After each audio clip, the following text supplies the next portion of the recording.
Hey guys, welcome back to my channel. This is Chanchal Manghani and if you're new to this channel, please go and subscribe the channel first and come back. तो आज का जो video है वो बहुत ही special होने वाला है, स्पेशली उन स्टूडेंट्स के लिए जो 10th और 12th में हैं and who are going to appear for boards, जो बोर्ड्स के एग्जाम देने वाले हैं। तो जब बोर्ड्स की बात आती है तो स्टूडेंट्स नाम सुनकर ही घबरा जाते हैं कि बोर्ड्स बोर्ड्स बोर्ड्स। ऐसा कुछ नहीं है, आप कोई जंग लड़ने नहीं जा रहे, आप कोई लड़ाई करने नहीं जा रहे। आपके जो स्कूल में नॉर्मल एग्जाम्स होते हैं और आपके बोर्ड्स, उसमें सिर्फ एक छोटा सा ही डिफरेंस है आपके सेंटर का। बोर्ड्स का जो सेंटर होता है, एग्जाम सेंटर, वो चेंज हो जाता है। बोर्ड्स आपके खुद के स्कूल में नहीं होते और पेपर थोड़ा सा लेंदी आता सब कुछ आपके कोर्स में से ही है, आपकी बुक्स में से ही है, बाहर से कुछ भी नहीं आता, तो आपको घबराने की जरूरत नहीं है। तो अब बात आती है कि हम लोग बोर्ड्स की प्रेपरेशन कैसे करें। तो my first tip is how to plan in the easiest possible way. सबसे पहले प्लानिंग अगर हमें करनी है तो सबसे पहले हमें कोर्स कंप्लीट करना होता है। कोर्स कैसे कंप्लीट करें? तो अभी टाइम है कम, क्योंकि अभी दिसंबर लग चुका है और विद इन 2 months आपको कोर्स भी कंप्लीट करना है, फिर रिविजन भी करना है। Revision is really important. तो कोर्स कैसे खत्म करना है? सबसे पहले जिन सब्जेक्ट्स पर आपका कमांड है उसको उठाओ। Give 10 days। सपोज जैसे थ्योरेटिकल सब्जेक्ट्स हैं, सोशल स्टडीज हो गया या बिजनेस स्टडीज हो गया, इंग्लिश का लिटरेचर पार्ट हो गया। Give 10 days to each subject और रोज 2 घंटे हर सब्जेक्ट को दो। 2 घंटे से ज्यादा देने की जरूरत नहीं है अगर आप कंसंट्रेशन के साथ पढ़ाई कर रहे हो। और गाइस, सबसे बेनिफिट की बात आप लोगों के लिए ये है कि अगर आपके स्कूल में अभी तक कोर्स नहीं खत्म हुआ है ना, तो आपके लिए सारा मटेरियल ऑनलाइन अवेलेबल है। आपके लिए सारा मैटर अवेलेबल है ऑनलाइन। आपके कोर्सेज का एक्सप्लेनेशन है, आपके क्वेश्चन आंसर्स है, सब कुछ आपको ऑनलाइन मिल जाएगा। तो आपको किसी भी सब्जेक्ट को 2 घंटे से ज्यादा देने की जरूरत नहीं है।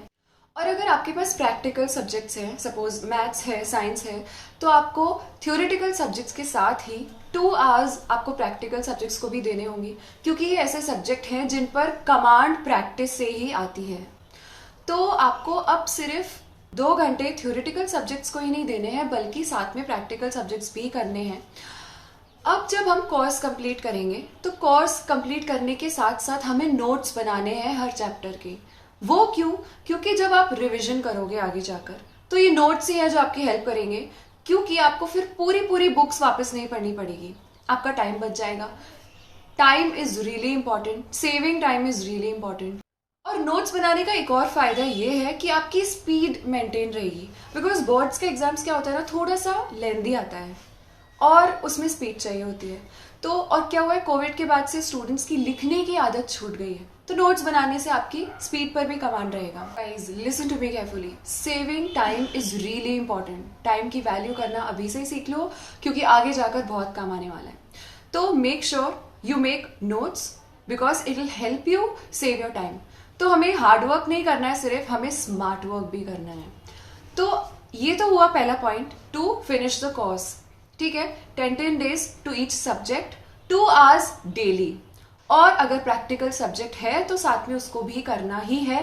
Give 2 hours to each practical subject. अब हम आगे बढ़ते हैं हमारे नेक्स्ट टिप पर। नेक्स्ट टिप है is to how to revise the course. तो अब हमने कोर्स खत्म कर लिया, अब बात आती है रिविजन की, which is really important. Guys, revision बहुत ज्यादा इंपॉर्टेंट होता है। रिविजन करने के बाद आपको पता लगता है कि आप एक्चुअल में कहाँ पर स्टैंड करते हो। और गाइज, रिविजन की इंपॉर्टेंस समझो। जब हम चीजें रिपीट पर पढ़ते हैं या रिपीट मोड पर किसी चीज को सुनते हैं, देखते हैं, तो वो हमारे दिमाग में ज्यादा टाइम तक के लिए फिट हो जाती है। मतलब चीजें परमानेंटली फिट हो जाती है हमारे दिमाग में। तो इससे क्या होगा, आप लोग भूलोगे नहीं, आपको एग्जाम टाइम तक वो याद रहेगा। तो रिविजन में आपको करना क्या है? बेसिकली आपने जो भी चैप्टर पढ़ा उसके नोट्स बनाए, उसको गो थ्रू करो, उस चैप्टर के क्वेश्चन आंसर सॉल्व करो। और आपकी जो एक्स्ट्रा बुक्स है, सपोज एक्स्ट्रा बुक्स में से जो बैक क्वेश्चंस होते हैं, गाइज कोई बहुत सारे आपको बुक्स नहीं लेनी है, एनसीईआरटी इज इनफ। मैं मेरा बताती हूँ आपको, मैंने मेरे एग्जाम्स के टाइम काफी सारी गाइड्स ले ली, बट वो गाइड्स ऐसी की ऐसी पढ़ी रह गई। मैंने उन गाइड्स में से, एक्स्ट्रा बुक्स में से कुछ भी नहीं करा, 1-2 क्वेश्चंस देखे होंगे बस, और मेरा सारा पैसा वेस्ट हो गया। तो आपका मनी बचेगा, आपका टाइम बचेगा, क्योंकि पेपर एनसीईआरटी में से ही बनता है। तो आपको रिवीजन करने के साथ साथ आपको एनसीईआरटी के बैक क्वेश्चंस ही सॉल्व करने हैं और आपने जो नोट्स बनाए हैं वो आपके लिए इनफ है। Now moving forward to your third tip which is solving the sample papers. Guys, sample papers solve करना बहुत ज्यादा इंपॉर्टेंट है क्योंकि आपको आपके नए पेपर पैटर्न का आइडिया मिल जाता है सैम्पल पेपर से। किस टाइप का पेपर आएगा, किस चैप्टर का कितना कितना वेटेज है। सैम्पल पेपर सॉल्व करने का एक फायदा ये होता है कि आपको पता लग जाता है आप कहाँ पर स्टैंड करते हो। मतलब आपको अंदाजा हो जाता है कि हम कितना स्कोर कर सकते हैं किस एग्जाम में। तो सैम्पल पेपर सॉल्व करना बहुत इंपॉर्टेंट है। आप लास्ट 5 years के पेपर्स ले लो, मॉडल पेपर्स ले लो, उनसे आपको आइडियाज मिल जाएगा। तो model papers, sample papers solve करना ज्यादा इंपॉर्टेंट इसीलिए है क्योंकि कई बार क्या होता है ना, क्वेश्चंस रिपीट होते हैं। सपोज मैथ्स का एग्जाम्पल ले लो। मैथ्स में कुछ चैप्टर्स ऐसे होते हैं, कुछ चैप्टर्स में कुछ ऐसे फॉर्मूलाज ऐसे होते हैं जो हर साल रिपीट हो रहे हैं, उन पे हर साल क्वेश्चन बनता है। तो सैम्पल पेपर सॉल्व करने से आपको आइडिया लग जाएगा कि इस चैप्टर में से इस फॉर्मूला पे क्वेश्चन हर साल आता ही आता है, तो आप अच्छा स्कोर कर सकते हो। तो सैम्पल पेपर्स और मॉडल पेपर्स सॉल्व करने का एक फायदा ये होता है कि आपकी स्कोरिंग में हेल्प हो जाती है, आप अच्छा स्कोर कर पाते हो बिकॉज आपको आइडिया लग जाता है पेपर पैटर्न का और पेपर कितना लेंदी आएगा उसका भी। और आपको ये भी अंदाजा लग जाता है कि आप कितने पानी में हो, है ना, आपने कितना कोर्स अच्छे से कर लिया है, वो आपको पेपर सॉल्व करके ही पता लगता है। Now moving further, coming to the fourth tip. Fourth tip is how to attempt the paper. कई बार क्या होता है ना, बच्चों को पता ही नहीं होता है कि उनको पेपर कैसे अप्रोच करना है, पेपर को कैसे करना स्टार्ट करना है। तो उसकी वजह से क्या होता है, उनका पेपर छूट जाता है। कुछ क्वेश्चंस जो उन्हें आते होते हैं वो कर सकते हैं, अटेम्प्ट लिख सकते थे, लेकिन वो छोड़कर आ जाते हैं क्योंकि टाइम खत्म हो जाता है। तो हमारा पहला अप्रोच क्या होना चाहिए, सबसे पहले अगर आप पेपर देखते हो तो सारे क्वेश्चंस एक बार पढ़ लो, तो आपको आइडिया लग जाएगा कि आपको कौन से क्वेश्चंस के आंसर्स आते हैं। तो सारे वो क्वेश्चंस अटेम्प्ट करो जिनके क्वेश्चंस आपको आते हैं। प्रायोरिटी पे आपको वो क्वेश्चंस रखने हैं जिनके आपको आंसर्स पता है। इससे क्या होगा, आपका टाइम वेस्ट नहीं होगा। इससे आपको जो भी क्वेश्चंस आते हैं एटलीस्ट उसके तो मार्क्स मिल जाएंगे। फिर उन क्वेश्चंस पर जाओ जिन पे आपको डाउट है कि इसका आंसर मुझे सोचना पड़ेगा। और अगर उस सोचने के बाद भी आपको नहीं आ रहा है कि मुझे उसका आंसर क्या लिखना है या नहीं हो रहा है, तो फिर आगे बढ़ जाओ, नेक्स्ट क्वेश्चन पे बढ़ जाओ। एक क्वेश्चन को 3 से 4 मिनट से ज्यादा मत दो, आगे बढ़ जाओ, नेक्स्ट क्वेश्चन अटेम्प्ट करो। क्या पता आपको फिर एंड में जाकर आपको उस क्वेश्चन का आंसर याद आ जाए, फिर आप कर लेना। तो आपका अप्रोच कैसा होना चाहिए पेपर को सॉल्व करने का, जो भी क्वेश्चंस आपको आते हैं पहले आपको सबसे पहले उनको अटेम्प्ट करना है। जो क्वेश्चंस आपको लग रहा है नहीं आ रहे उसको 3 से 4 मिनट से ज्यादा आपको नहीं देना है, आगे बढ़ जाओ, नेक्स्ट क्वेश्चन सॉल्व करो। क्या पता आपको एंड में उसका आंसर याद आ जाए और एंड में जाकर फिर आप लिख लेना। इससे क्या होगा, आपका टाइम बचेगा और आप अच्छा स्कोर कर पाओगे।